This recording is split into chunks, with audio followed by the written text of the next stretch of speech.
다 같이 한번 읽어보시겠습니다. 시작! 엄마는 슈퍼모델. 네, 엄마는 슈퍼모델이라는 제목으로 제가 정해봤는데요. 슈퍼모델 하면 어떤 게 좀 생각이 나시나요? 네, 여기 아버님 눈빛이 좀 반짝반짝 쭉쭉빵빵. 네. 과연 엄마가 슈퍼모델이다. 엄마가 다이어트를 열심히 해서 오늘부터 S라인을 만들라는 얘기냐?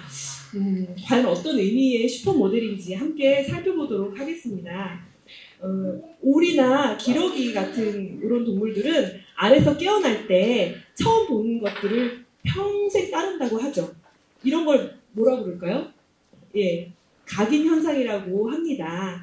실험에 의하면 그 오리의 알을 어미로부터 격리를 시켜서 처음 알에서부터 깨어날 때 그 사람을 보게 하면 성장을 해서도 계속 그 사람한테 구애를 한다고 해요. 오리의 구애 행동은 어떤 거냐 보니까 먹이를 물어다 주는 걸로 애정 표현을 한다고 합니다. 이 연구로 유명한 그 비교 행동학자 로렌츠라는 사람이 그 오리에 대해서 실험을 했는데 그 오리가 자기가 실험을 자기 귀에다가 먹이를 물어주는 걸로 이렇게 그 구애 행동을 처음에 이제 자기를 봤으니까 그렇게 행동을 했다고 하죠. 근데 오리뿐만이 아니라 늑대도 왜 보면은 한번 짝짓기 한 짝과는 평생을 함께하는 습성이 있다고 합니다. 그죠? 그러니까 이렇듯 어떤 존재든지 처음 대한다는 거는 그 자신한테는 굉장히 큰 중요한 의미가 있는 것 같아요. 아기도 어때요? 엄마 뱃속에서 10개월 동안이나 있다가 이 세상에 태어나면 어때요? 처음 맞이하는 환경이 어디예요? 바로 엄마 품이고 또 가정이라는 환경일 거예요. 그러니까 아이한테 눈은 모든 것이 너무너무 새롭겠죠. 그렇죠? 네. 그러니까 이 세상에 태어나서 그 처음 맞이하는 엄마의 품, 가정, 그게 전부 다 정말 새로운 거잖아요. 그래서 저희 혜량이 뒤에 있지만 그 혜량이가 이제 14개월 이제 접어들었는데 그렇게 제 뒤를 졸졸졸졸졸졸 따라다니는 거예요. 따라다니고 저의 모든 행동과 그 말투를 막 계속 따라하는 거예요. 부담스럽게. 제가 저번에도 말씀드렸지만 걸레 들고 이렇게 닦잖아요. 똑같이 와서 열심히 닦습니다. 두 손으로 무릎 꿇고 그냥 그런 거 따라하고 그리고 뭐 혜량 아빠가 샤워하기 전에 그 팔굽혀펴기를 열심히 하거든요. 이렇게 막 이러면서 해요. 옆에서 팔굽혀펴기 못하지만 엉덩이 쳐들고 같이 이렇게 하는 거예요. 그런 것도 따라하고 뭐 이제 식탁에서 이렇게 어른들이 젓가락질을 하면 아직 안 되는데 그걸 그렇게 하고 싶어 해요. 뭐 그리고 뭐 아직 뭐 말은 잘 못하지만 엄마 뒤에서 아까 설교 시간에 되게 시끄러웠잖아요. 빠빠빠 아빠 계속 이제 그 말을 계속 따라하고 싶어 하는 거죠. 심지어는 막 이렇게 기분 좋으면 이렇게 하고 웃는데 그 제 표정이거든요. 등등등등 너무너무 여러 그것들을 전부 다 따라 한다는 거죠. 그러니까 아이의 눈한테는 아이의 눈은 이제 처음 맞이하는 그 가정의 모든 그리고 이제 그 중심의 엄마의 그 모든 것 너무너무 새롭고 그 다음에 자기가 살아가는 일생의 본보기가 된다는 겁니다. 자, 그 아이에게 서로 사랑하는 엄마 아빠가 맨날 아침마다 입을 맞추고 끌어안고 정말 그러한 사랑하는 모습을 보여주면 아이는 어떻게 생각을 할까요?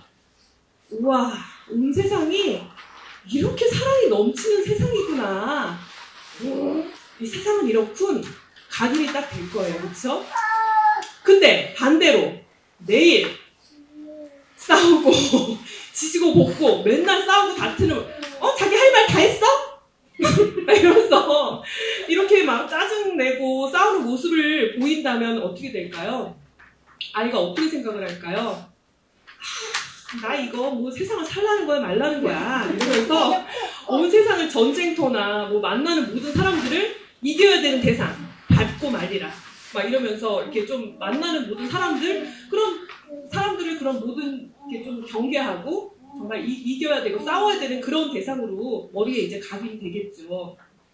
그런 의미에서 아이가 태어난 그 초기 몇 년, 그 몇 년은 전적으로 엄마의 모든 행동 양식들이 아기의 뇌리 속에는 정말 꽉 완전히 각인이 된다는 사실을 알아야 합니다.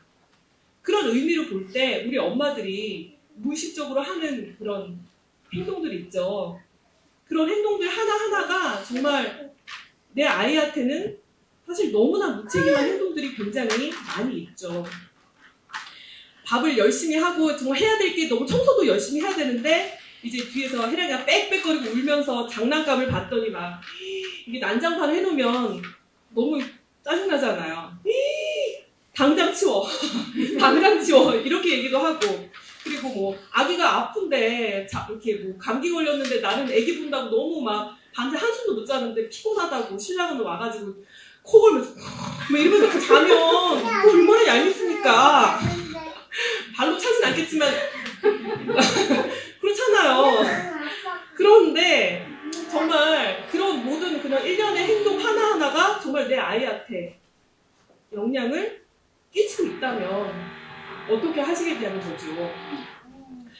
그 아이가 어떻게 평생을 살아갈 것인가 하는 거는 바로 엄마 품에 있는 6, 7년의 시간 내에서 결정이 됩니다. 이 결국 과장이 아니에요. 그 교육과 발달 이론에서도 널리 알려진 사실이죠. 그렇죠? 네. 그러니까 엄마들이 공부해야 되는 이유가 바로 여기 있다는 겁니다. 엄마들이 되게 앞서서 일단 결혼하기 전이고 이제 엄마가 될 준비를 하고 있다면 그 처녀 시절에 정말 그 산만한 행동 습관, 그쵸? 그런 것 좀 고쳐야 되겠고 그리고 무엇보다 아이들에게 좋은 모델, 그쵸? 정말 모델이 되기 위한 그런 공부들을 꾸준히 엄마들이 정신을 차리고 준비를 해야 되는 것이 그 어떤 취업 준비보다도 치열하게 준비를 해야 된다는 겁니다. 적어도 엄마가 되려면 말이죠. 자, 이 영유아기라는 거는 영유아기라는 거는 인간 발달 과정에 있어서 너무나도 중요한 시기라고 할 수가 있습니다. 또 너무 예민한 시기이기 때문에 아기가 태어나기 전에 관련 서적을 공부를 해야 됩니다. 왜냐, 이 시기에는 정말 아이가 평생을 살아가는 데 필요한 모든 정보들, 이 기본적인 기능을 다 갖춰가는 그 기간이기 때문이에요. 그래서 이 시기에 가장 굉장히 어린 시기죠. 6, 7세면은 유치원. 이 시기에 가장 빨리 발달하는 인체 중에서 어디가 제일 많이 빨리 발달할 것 같아요? 오, 네, 역시 선생님. 예, 뇌입니다. 그러니까 다른 인체 기관들은 그냥 좀 20살 때까지 이렇게 좀 서서히 발달이 되지만 이 뇌라는 이 부분은 6, 7세까지 거의 90% 이상이 자라버린다는 거죠. 그러니까 뇌 크기만 자라는 것이 아니라 어떻게 돼요? 뇌 기능까지 거의 기본적인 공격을 갖추게 됩니다. 그러니까 엄마가 이 시기에 어떤 자극을 어떻게 주느냐에 따라서 뇌 안에 있는 신경세포들이 쫙 이렇게 정교하게 이렇게 쌓여지느냐, 아니면 무자극의 무반응으로 일관을 하다 이렇게 방치를 해놔서 정말 허술하게 이렇게 짜가느냐는 전적으로 엄마에게 달렸다는 거죠.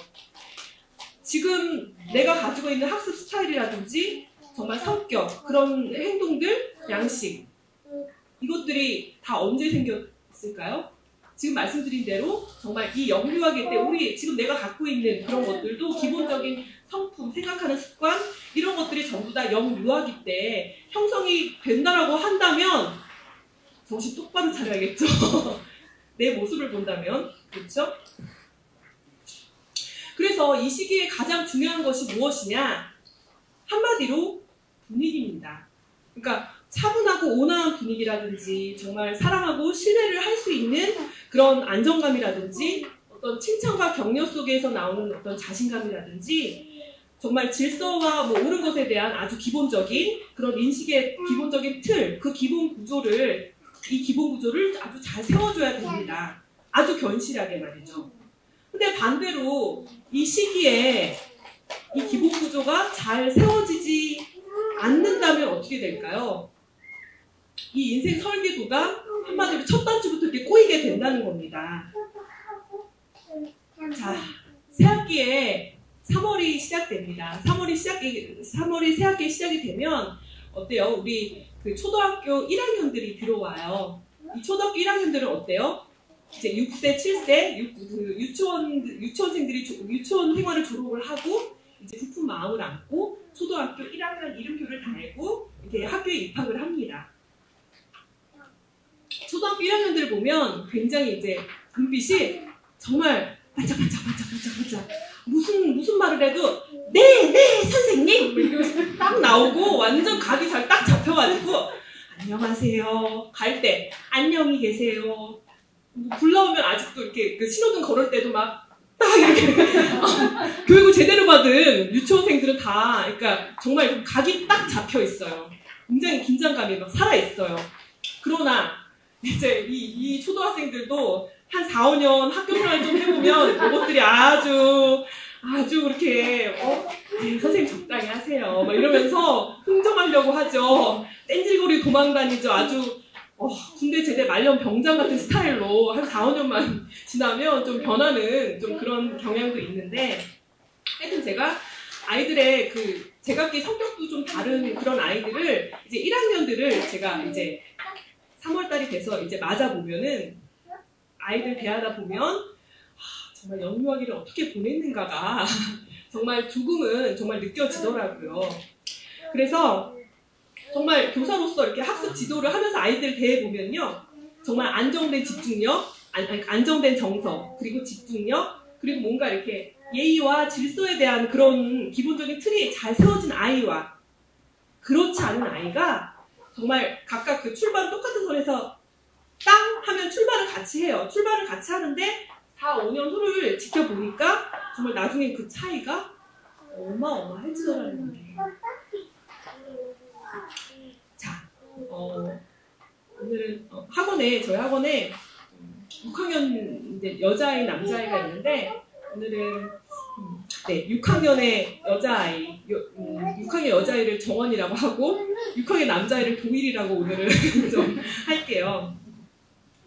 자, 이 정원이는 제가 그때 엄마가 아빠를 너무 좋아해가지고 맨날 뒤에다가 막 끌어안고 뽀뽀하려고 하고 유치해 막 이런 그 가정 얘기를 한번 했었잖아요. 그 가정, 그 아이. 근데 이 6학년 이 정원이는 그 아이의 누나예요. 누나인데 엄마가 상담 일을 하세요. 상담사예요. 엄마가 상담 일을 하시고 굉장히 사랑의 그런 표현이 굉장히 많은 그 가정에서 성장을 했기 때문에 그런지 굉장히 밝고요. 자기 감정 표현, 속 안에 있는 얘기를 하는 게 굉장히 이렇게 자연스러워요. 뭘 하든지. 선생님, 저 오늘 학교에서 무슨 일 있었는데요. 정말 너무 속상하더라고요. 뭐 이렇게 교류가 아주 거침이 없어요. 저도 적절한 선에서 이렇게 듣고 이건 이런 거 저런 거 같아. 교류에 막힘이 없이 굉장히 좀 편안하게 그런 스타일이에요. 굉장히 털털하기도 하고 게다가 예뻐요. 그래서 굉장히 또래 아이들한테 인기가 많은 아이예요.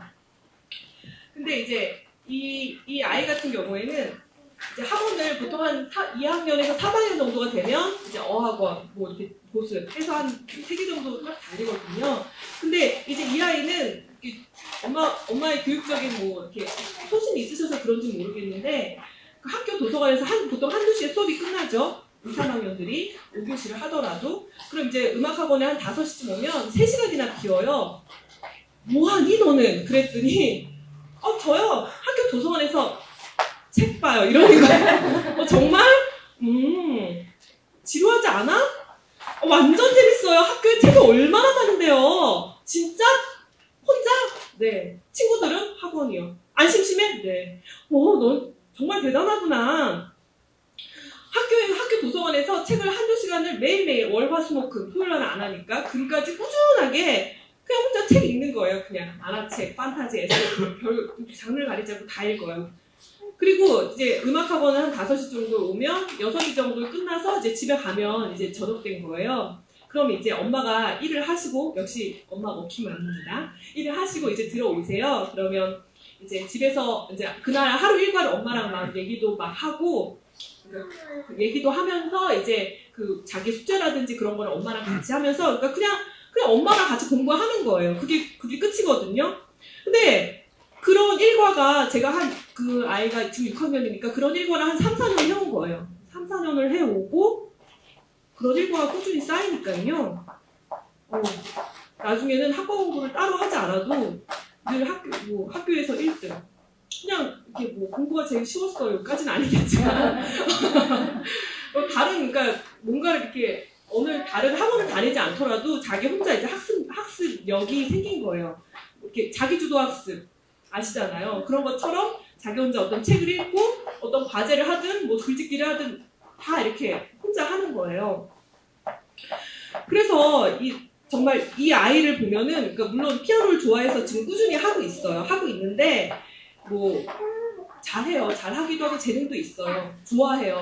좋아하는 것과 그 재능이 일치가 되는 아주 행복한 아이인데, 무대 체질이랑 뭐 콩쿨 나가면 대상, 그 상위권으로 굉장히 입상도 잘해요. 근데 제가 레슨을 해보면 2학년 때 했었던, 이제 좀 어릴 때는, 우와! 막 이러면서 이렇게, 이거 해! 막 이런 식으로 했단 말이죠. 근데 한 4학년이 넘어가니까 좀 대화가 되는 거예요. 아, 이 곡의 분위기는 어떤 분위기일까? 이러면서 이렇게 얘기를 해보면 그 사고의 폭이 굉장히 넓어진 상태이기 때문에 굉장히 레슨 내용을 쫙 이렇게 쫙 스포츠처럼 쫙 흡수를 하면서 그거를 그냥 모방하는 정도가 아니라 자기 걸로 이렇게 내면화를 시키더라고요. 내면화를 시켜서 이렇게 연주에서 쫙 표현을 해주면 정말 어찌나 제가 흡족하든지요. 정말 그런 연주의 그런 사고의 폭이 좀 이렇게 좀 깊어져서 그런지 몰라도 굉장히 연주가 굉장히 몰입도도 좋고 정말 지금은 거의 전공자 수준으로 이렇게 폭넓게 상상하면서 쫙 이렇게 커왔거든요. 그러니까 거의 이렇게 보면은, 그러니까 이 아이가 보면은 학원을 대단히 많이 다녀서 그런 거를 한 게 아니에요. 그냥 다른 거 없이 그냥 그 하루에 한두 시간 정도 책을 읽고 학교에서 할 게 없어서 그런지 모르겠지만 그 집에 와서 엄마하고 대화를 꾸준하게 하고 그냥 엄마랑 같이 공부하고 근데 정말 그런 일과가 이렇게 꾸준하게 쌓이다 보니까 이게 좀 어떤 그런 학습 체계가 생긴 거죠. 근데 이제 아까 제가 우리 6학년 도일이 학생 같은 경우에는 제가 1학년 때부터 이제 봐온 학생인데 역시 음악적인 재능이 있는 아이예요. 그렇기 때문에 제가 이제 이 두 아이를 꾸준히 4, 5년간 지켜본 거죠. 근데 이제 말이 없어요. 굉장히 말이 없고 굉장히 자기 그 표현하는 거 굉장히 부끄러워해요. 이게 보면은 엄마 아빠가 저보다 지금 6학년인데 더 젊으세요. 엄마 아빠가 딱 보면 삼촌하고 이모 같으세요. 그러니까 그렇게 막 이렇게 잔소리 같은 걸 좀 많이 안 하시고 그냥 방목하는 스타일이신 것 같아요. 근데 굉장히 자기 표현에 이렇게 좀 굉장히 부끄러워하고 그리고 웃는 것도요. 저는 그렇게 웃는 걸 처음 봤어요. 되게 좋으면 애들이 하하하 이렇게 웃잖아요. 자기 표현하는 게 너무 어색한 거예요. 집에서 대화가 별로 없어요. 웃으면 씩 웃어요. 이렇게 음유감이 조그만 아이가 이렇게 소리 내서 웃어. 웃어. 그러면은 이게 진짜 좋은 거예요. 최상. 그러니까 이 아이 같은 경우에는 이제 두 분 다 역시 일을 하시니까 별로 이렇게 대화가 교류가 없어요. 물론 아들이라 말이 없는 그런 것도 있지만 그러다 보니까 자기 표현이 굉장히 어색하고 그리고 이렇게 좀 이 아이도 피아노 학원 딱 하나만 다녔었죠. 작년까지는. 그러니까 고학년이 딱 되고 보니까 이제 학습 스타일이 이제 안 굳어져 있고 맨날 밖에서 애들이랑 신나게 놀다가 이제 음악학원 하나만 이렇게 했거든요. 그러니까 좀 가정에서 이렇게 좀 뭐라 그럴까 이렇게 좀 탄탄하게 좀 받쳐주는 그런 스타일이 아니라 이렇게 좀 자기 혼자 이렇게 밖으로 이렇게 대회를 하다 보니까 이제 고학년이 되니까 학과 공부에 대한 부담감이 이렇게 커지면서 엉덩이 대고 앉는 것 자체가 너무 힘들어하더라는 거예요. 그래서 저학년까지는 레슨을 굉장히 잘 따라했어요. 자 반짝반짝 뭐 이러면서 이렇게 정말 잘했었거든요. 근데 고학년 한 4학년 올라가고 나니까 더 안 잘하더라고요. 그래서 그러니까 제가 두 아이를 이렇게 그냥 4, 5년간 이렇게 쭉 지켜봤거든요. 그러니까 굉장히 음악적인 재능이 있고 뛰어난 아이들이라 이렇게 제가 꾸준히 지켜봐 왔는데 이게 정말 그러니까 아까 6, 7세 그 영웅 유아기 때부터 이 유년기에 이 기본적인 틀을 얼마나 가정에서 이렇게 좀 잘 붙들어 줄 수 있는지 또 어떤 그릇에 얼만큼 이렇게 잘 담겨있다 이렇게 꺼내보고 나니까 좀 너무나 큰 차이가 나더라는 겁니다. 그러니까 단순히 뭐 음악적인 재능 이런 걸 떠나서 정말 어떤 그런 사고의 폭, 체계 뭐 이런 것들이 그러니까 결코 이렇게 돈으로 학원을 굉장히 많이 보낸다 이런 것들이 아니라 정말 그 엄마의 역할, 가정에서의 정말 엄마의 손길이 꼭 필요할 때 얼마만의 관심을 정말 관심, 그런 사랑 이런 것들이 아주 기본적인 틀이 얼마나 이렇게 견고하게 이렇게 좀 쌓여져 있는지 그걸 보니까 이렇게 좀 차이가 좀 많이 이렇게 느껴지더라고요. 아니, 물론 남자아이가 정신연령이 2, 3년 정도는 늦는 게 당연히 알고는 있지만 그냥 만약에 이대로 그냥 중고등학교 때 입학을 하고 대학까지 간다면 뭐 음악적인 재능이라든지 뭐 그런 사고의 폭이라든지 정말 그 격차는 더 커지게 되겠죠. 그래서 제가 이렇게 좀 지켜본 사례를 보더라도 또 영유아기의 이런 관련 서적을 보더라도 정말 이 시기가 너무 중요한데 이 영유아 시기가 또 정말 중요한 이유 중에 하나는 정말 엄마의 영향력이 너무나 절대적이기 때문이에요. 그러니까 엄마만이 어떤 그런 분위기를 일관성 있게 정말 담을 수 있는 유일한 존재이죠. 이 중요한 존재를 책임져야 되는 엄마가 임신한 10개월 동안 예쁜 신발, 옷 이런 거 사느라고 책 한 권 읽지 않고 아이를 정말 맞이했다면 정말 아무 자격 없는 사람을 학교 교사로 세웠다는 사실보다는 더 엄중한 책임을 물어야 될 것입니다. 정말 내 아이가 학원이나 학교를 갔는데 그 관련된 전공의 자격증도 없고 게다가 열정도 없는 교사가 가르치면서 내 아이가 뭐에 대해서 물어보면 야, 뭘 그런 걸 물어보냐? 대충 외워. 뭐 이런 식으로 하면 우리 엄마들이 가만히 있지 않겠죠. 그러니까 우리 엄마들이 공부를 안 하고 이렇게 안일하게 대처를 하면 다 이렇게 될 수 있다는 겁니다. 세계 인구의 1%에도 못 미치는 유대인들이 정말 세계의 정치, 경제, 문화 안 잡고 있는 게 없잖아요. 다 장악하고 있는 거를 저희가 보지 않습니까? 그 유대인의 위대함이 정말 가정교육에 있음을 우리가 알고 있습니다. 그래서 정말 그 출발점이 가정이고 정말 그 중심에 엄마가 있는 거잖아요. 그래서 정말 영유아기 때 기초를 정말 잘 놓는 엄마가 정말 그 기초를 제대로 놓아줄 수 있는 엄마가 질풍노도의 청소년 시기도 더 잘 잡아줄 수 있는 것입니다. 그렇기 때문에 정말 미리 준비하고 공부하는 그런 자세로 정말 지혜 있는 엄마 아빠가 되어서 정말 대한민국의 가정의 문화를 한 단계 업그레이드 시킬 수 있는 저와 여러분이 되었으면 좋겠습니다. 감사합니다.